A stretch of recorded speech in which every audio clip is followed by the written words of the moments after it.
दरम्यान संतश्रेष्ठ ज्ञानेश्वर माऊलींच्या पालखी सोहळ्याचं उद्या आळंदी इथून प्रस्थान होणार आहे।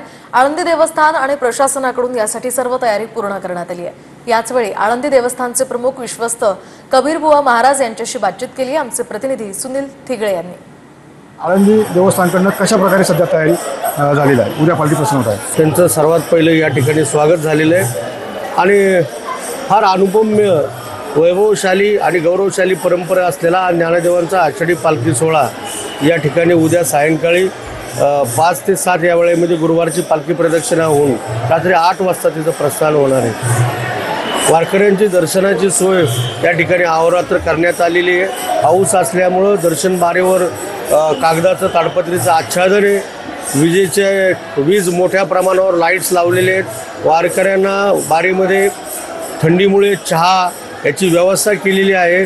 शौचालय उभारण्यात आलेली आहेत आणि इतस्ततः नदी किनाऱ्यावर पोलीस प्रशासन यांची गस्त महिला आणि पोलिसांचे अहोरात्र या ठिकाणी आहे।